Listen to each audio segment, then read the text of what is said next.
All right, coming in at number 6. Breaks my heart. Five Nights at Ugh. Loveland. Here we are. We're talking about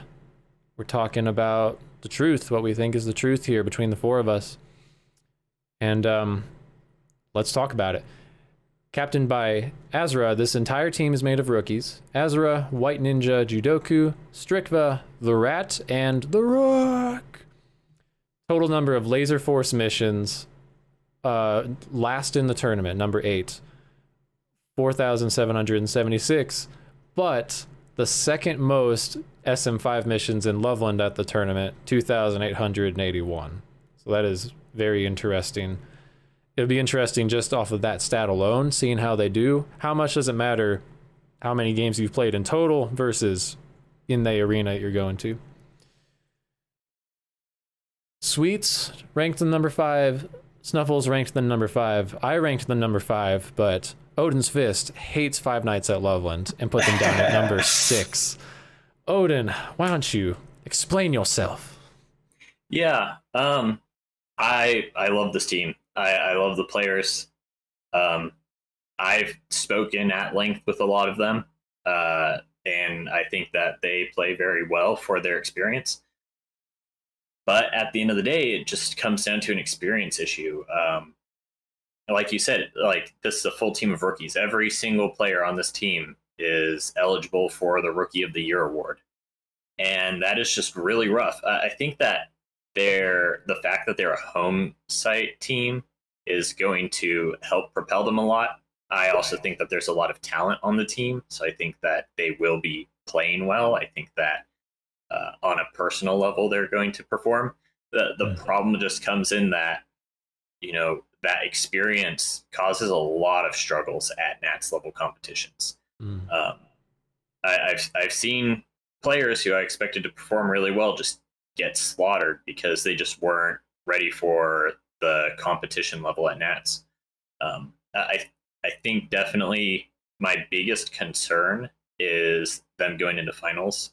I think a lot of times you'll see home site B teams with new players really struggle going into finals. They take some hard losses as teams finally start figuring out the arena. Teams start doing things that they don't expect. They don't really have the experience to adjust that quickly to all these new strategies within game. Like maybe they can adjust, if they're seeing it throughout the week, but seeing people learn the arena and come in with new strategies going into finals can cause some really hard losses. And I'm really worried about team morale.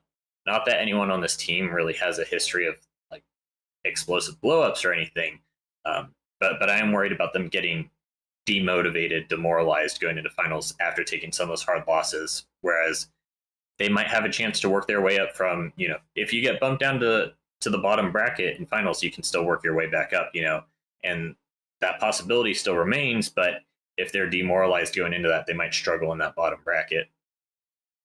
Mm. This for me was probably the hardest team to rank. I feel like there's so much variability. They're ranking like 4 or 5 times, and I was absolutely blown away by the skills of some of these players, like just on an individual level at the Mega Members Night and how far they've come. Obviously, practicing is really good for that, and that's probably where their higher part of the ranking comes from for me is the individual skill and the constant practice against home site players, the A team especially, and getting insight and advice and all that. That's going to be a major bonus to them. But on the other side of that same blade is with the lack of experience, the traveling teams are not going to play the same as the home teams. Almost every tournament we've ever had, when traveling teams come, they invent new ways to play the arena based on their own strengths learned from their home arenas. And so they may be so used to playing against the home site players in the A team that when new strategies are thrown at them, the curveballs may really, really break something within them. And that's probably, in my opinion, the hardest thing they're going to have to overcome. But just on an individual level, I think over half these players in the team could like solo carry a game. They're super good individually. I will say that at the Mega Members Night, I was a bit disappointed by the team play. I Yeah. I don't think there was a lot of coordination between some of the players, and maybe that's because it was treated like a members night and not like a team environment. But like before, I think Azra was the one that impressed me the most with the comms. Whenever someone was calling something out, she would like regurgitate the information to her teammates around her, keep a level head in game, and everyone was kind of looking to her as the leader of the team within the game. And she was, I think, the only person that I was impressed by in that aspect. Everyone else was not calling their shots out. They weren't playing around each other's gameplay, and I think that was a major disappointment. I mean, spoiler, I had them at 4 before the members night, and afterward I dropped them down a rank because of it. So I think their individual skill ceiling is there. They have it, and they're home site players. They need to get the team coordination down, or maybe it's a lack of effort at the Mega Members Night, and they need to have that effort maintained throughout this entire tournament, like Odin was saying, and not get demotivated or disappointed. A lot of these players are super young, just like strictly in age, and that's a lack of life experience and not being used to taking a couple punches here and there. So they're going to have to figure that out. Yeah, I'm personally very excited for this team. Obviously, I had White Ninja as my player to watch. It was between him and Strikva. I think Strikva is, every time I travel to Loveland, he just gets so much better. He's A-team material easily. Obviously playing for the B team. But I'm so excited to see what he and White Ninja can do, specifically as the 3 hits. And I think that for this team overall, I agree that the most important thing is going to be working on their teamwork. I think I think they're going to get a lot of wins early on in the tournament just due to how fast they play and the high level they play at. I think it's going to be more like the last 2 days is where they're really going to struggle.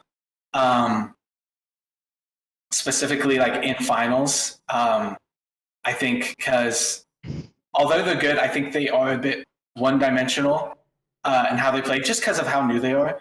And so I feel like people are going to adapt to them. And so, I think they're going to win a bunch, people adapt to them and beat them.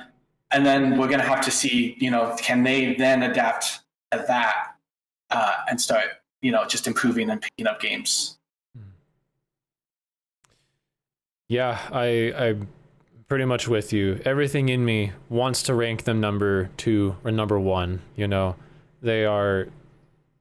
I love, as people, all the people on this team. I've seen them already put in the blood, sweat, and tears, having hard team meetings, taking hard losses and learning from them and growing. Everything that you hope to see from the younger players at your site.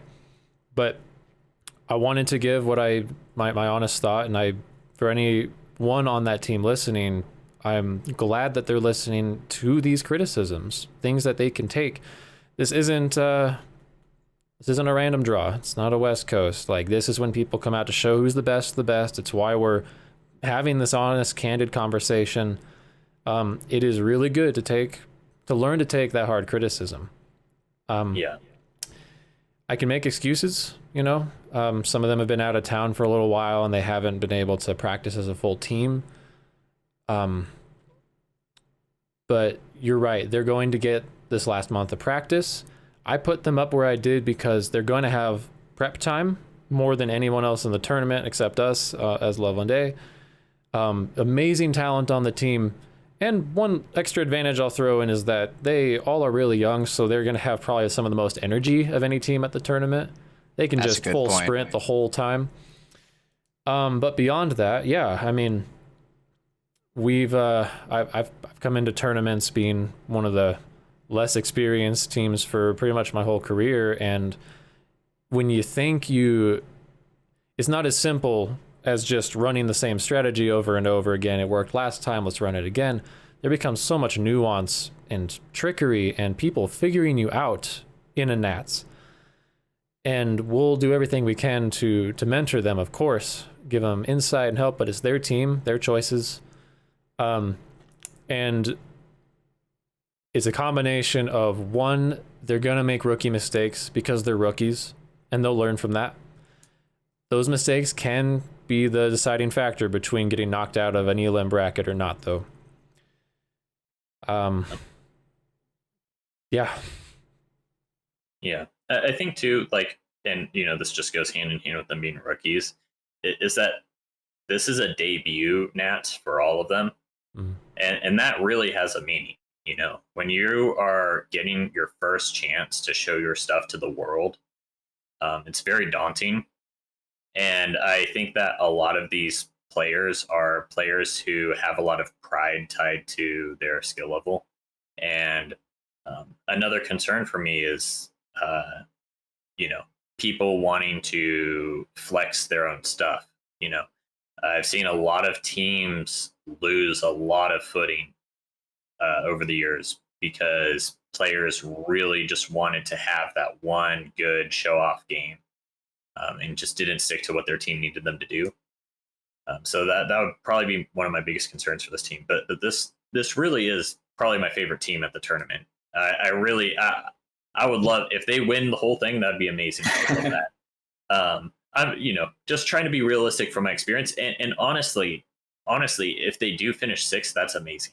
Showing up to your first ever Nats, and it's a team where all of you, it's your first ever time showing up, not taking last. That's already an incredible feat. So Yeah. I really hope to see great things from them, and that no matter what, they should be proud of their performance as long as they give it their all. One other positive I want to state about this team is I think they have a really high team camaraderie. Like a lot of these players are friends, and that is such an underrated value coming out of the game and not being pissed at each other and throwing chairs. You may be upset about the game, but you're not going to hate the other person on your team. They even have nicknames for their friendship. It's like these guys will be able to talk to each other on a more personal level and accept critique from each other.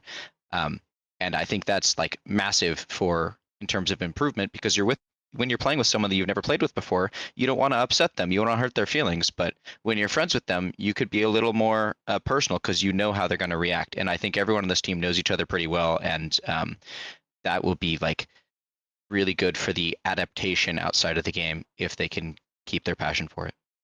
Disclaimer, please don't throw chairs.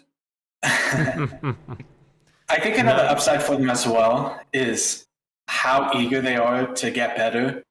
There's so many times we've come and we've done these mega member nights, and I'll play a game against one of them, and then after the game they'll ask me like, hey, what can I do better?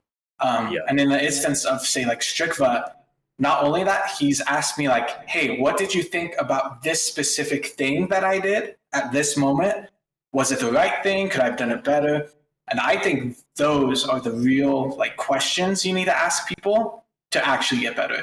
Not just, oh, what could I, do better? Obviously that's important, but like pinpointing something specific and trying to learn from that, I think is huge. And so, yeah, I'm just excited to see how much better they get. Yeah, that awareness and self-analysis is really important. Even without asking questions, just being able to say like, okay, I'm consciously going to try a thing and see how it does and be aware of the impact that it has on the game. I think a lot of players don't understand the impact of their actions on the game. They do things and they might say, oh, this seemed to work. But yeah, I mean, yeah, Strikva in particular has a lot of self-awareness and puts a lot of thought into the way that he changes his gameplay. So very excited to see what he does throughout the tournament. I'd also lump Sammy into that same category of like very aware of when a mistake is made and then how to not repeat that mistake. I think like even over the number of times we've been there, every single time you identify a mistake and then it won't happen again. 5 Nights of Loveland, you know how proud I am of you. You know how proud your site is and how excited the community is, and let these compliments on your skill be encouragement to you. Excited to see what odds they can overcome, because just because they're rookies doesn't mean they're going to make all the same mistakes of past rookie teams, but it's a stacked odd. Odds are stacked against them, and the teams that we're about to talk about all have really good players on them. So yeah, it's